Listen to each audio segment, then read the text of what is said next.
На прошлой неделе в четверг, 21 июня, Генеральная прокуратура возбуждает уголовное дело в отношении депутата парламента от фракции Атаджурт Наримана Тюлеева. Ему вменяется в вину совершение преступления по статье «Коррупция». Повестки следователя прокуратуры для дачи показаний Тюлеев игнорирует, пользуясь депутатской неприкосновенностью.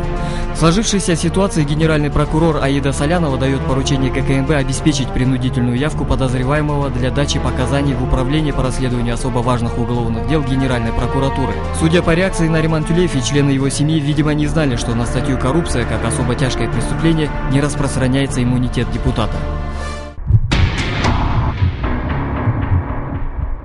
Сотрудники АКС ГКМБ, в том числе спецназ «Альфа», действовали в рамках закона и обеспечили принудительную явку Наримана Тюлеева в следственный орган примерно в 21 часов вечера того же дня. Родственники депутата сообщили о задержании его коллегам и некоторым представителям неправительственных организаций. Около 12 часов ночи наша съемочная группа прибыла к зданию Генеральной прокуратуры, где уже под руководством одного из правозащитников шла импровизированная акция протеста, суть которой сводилась к обвинению прокуратуры и ГКМБ в нарушениях закона и прав человека. Свободу! Свободу! Свободу! Свободу! Информация об этом сразу же просочилась в наши новостные интернет-ресурсы. Их корреспонденты первыми стремились передать по телефону сенсационную новость. В это же время в здании прокуратуры уже находилась группа депутатов в количестве 10 человек, такие как Камчибек Ташиев, Феликс Хулов, Садыр Джапаров, Ахмадбек Кельдибеков, Алтынбек Сулайманов и другие. Как оказалось, они прошли через милицейское оцепление, чтобы вызволить своего соратника. Ну все должно быть в рамках закона. Депутата не имеет права задерживать. Поэтому завтра будет.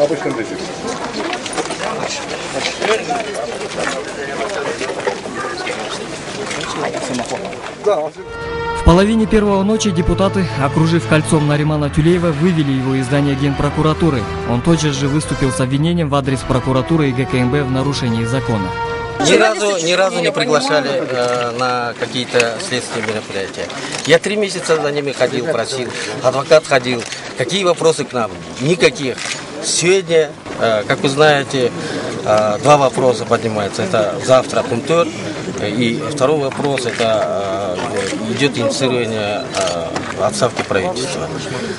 Я думаю, вот из-за этих делов сегодня 9 часов, придя домой, я увидел спецназ, столько машин, как будто кого-то там ловят. Следом за Тюлеевым интервью дал Камчибек Ташиев, который не скрывал того, что прибывшие депутаты воспрепятствовали проведению следственных действий, а скорее даже немного бравировал этим.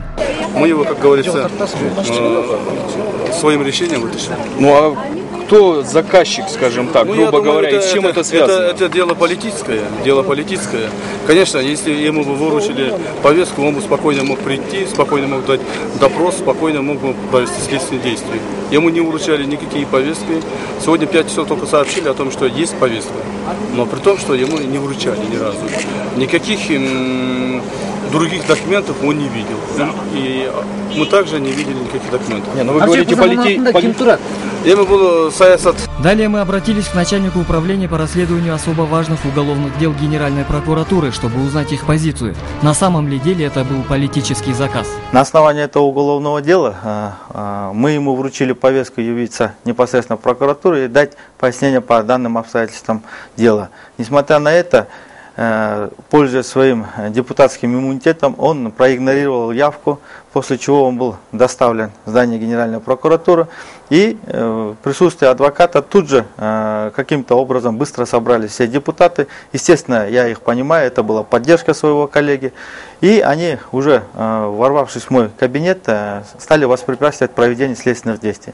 Я им неоднократно разъяснил требования законом, что прошу освободить кабинет и дать возможность проведения следственных действий, то есть в рамках закона.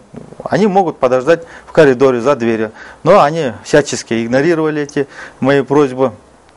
И тем не менее, взяв плотное кольцо, несколько депутатов Наримана Тюлеева вывели за, как говорится, пределы здания прокуратуры. Хочется отметить, что данные обстоятельства, я считаю, что это было воспрепятствование следствию. И здесь никакого политической подоплеки нету. Почему? Потому что мы действуем в рамках закона. следственные действия ходят, это допрос, задержание, да? Но не дали просто эти действия исполнить. На следующее утро, в пятницу 22 июня, информация о задержании Наримана Тюлеева шла первой по всем местным телевизионным каналам. Реакция части зрительской аудитории была незамедлительной. Примерно в обеденное время активисты и участники апрельской революции из таких организаций, как Айкуль, Алато и Апрель Байрагы, вошли в Белый дом, где выразили недовольство действием нардепов.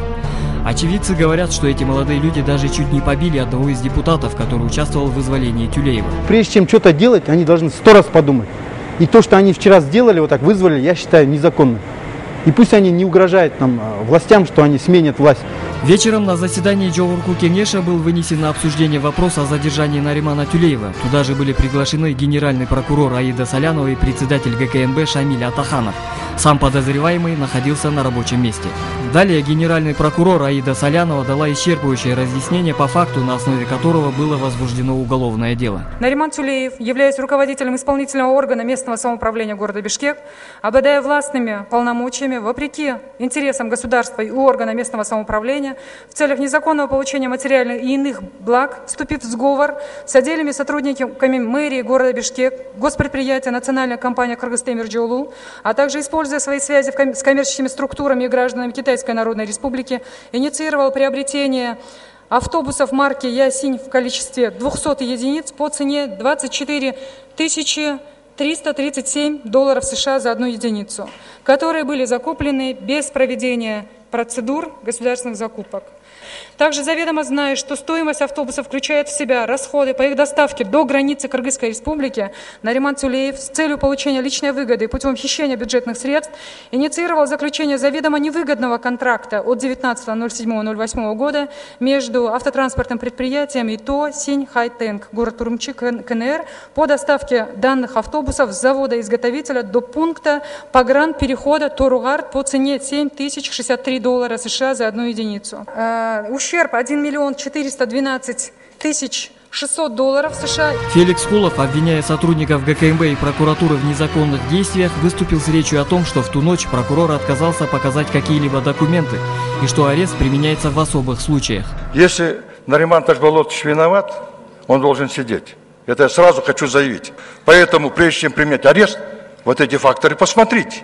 Если он скроется или такое подозрение есть, арестовывайте его.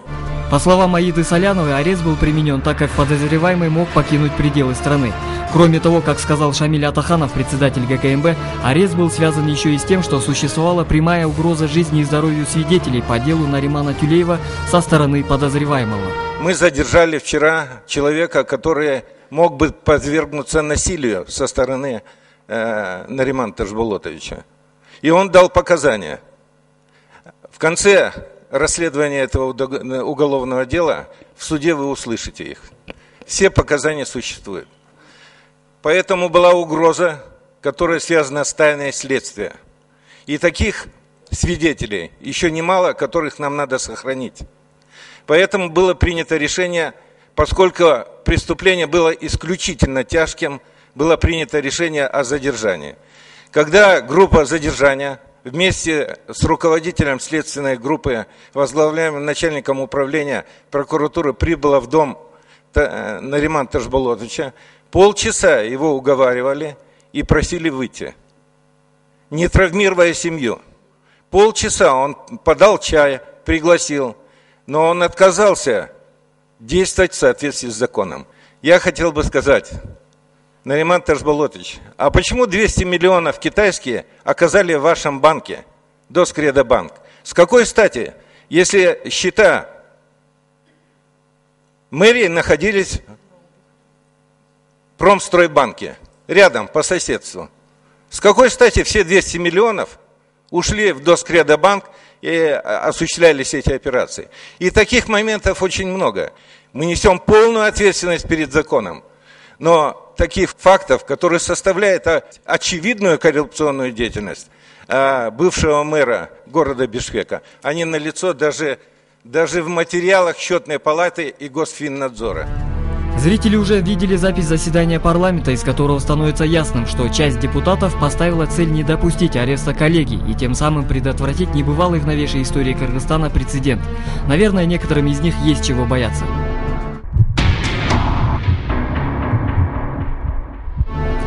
У них было время подумать и избрать тактику для защиты. Как говорится, лучшая защита – это нападение.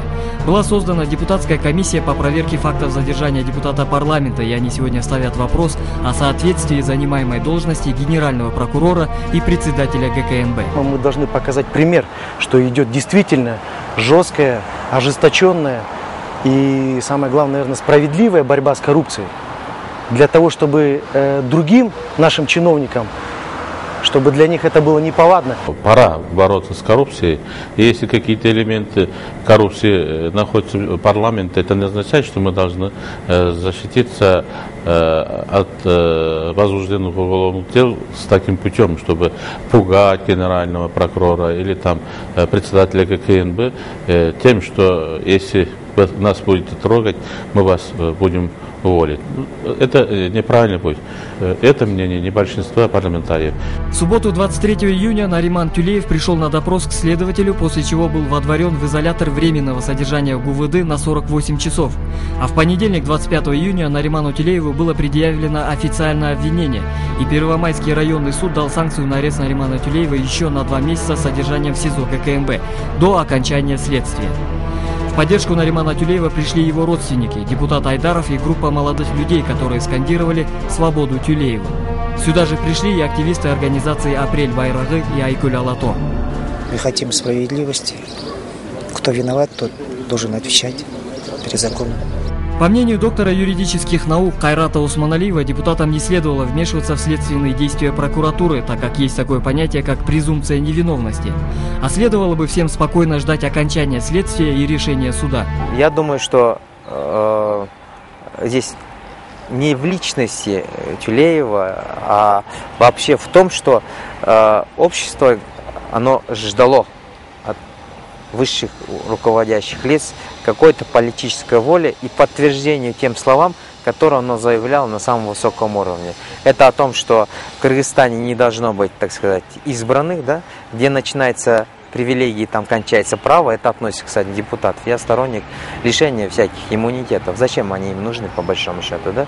Ну, обычные граждане, если нарушают закон, то, пожалуйста, тогда можно было бы их привлечь всех за воспрепятствование и усадить в ту же компанию. Во время заседания парламента произошла словесная перепалка между Нариманом Тюлеевым и заместителем министра внутренних дел Мелисом Турганбаевым, в котором последний упомянул о фактах нарушения закона при строительстве дороги Южная магистраль. Те, которые ранее вот это с материалом, которые работали, вот, например, Южный магистрал, там автобаза вот, по автобусам, потом по строительству фонтан, вот центр города там, по продаже, по-моему, двухэтажное здание, вот пересечение улицы Правда и Московская. А вот эти все материалы мы сейчас совместно будем с Генеральной прокуратурой работать. Я думаю, дополнительное уголовное дело, я думаю, возбудит они. Если следовать логике депутатов, защищающих Наримана Тюлеева, то пора создавать комиссию по проверке фактов, которые готовят к производству МВД. Как бы то ни было, это уголовное дело теперь вряд ли удастся спустить на тормозах.